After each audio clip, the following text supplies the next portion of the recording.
আজকে আপনাদেরকে কিছু মাছ দেখাবো।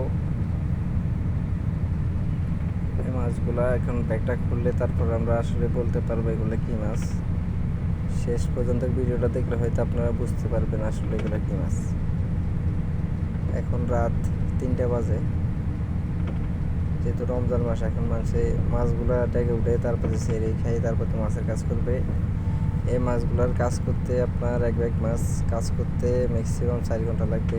এগুলা ভ্যারাইটিস মাছ তো, সেই জন্য এগুলো বাছাই করতে হবে, অনেক সুন্দর করে ওয়াশ করতে হবে, তারপর প্যাকেট করতে হবে। প্যাকেট করার পরে আবার ফ্রিজিং করতে হবে।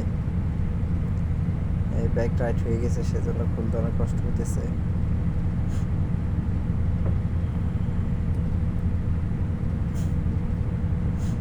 এই খোলা শেষ, এখনো শেষ হয় নাই, একদম টাইট হয়ে গেছে। মাছ বেশি, সেজন্য বেশি মাছ হলে এগুলা খুলতে অনেক কষ্ট হয়ে যায় ব্যাগটা। এই লাস্ট পর্যন্ত মুরব্বি খুলে দিল ব্যাগটা।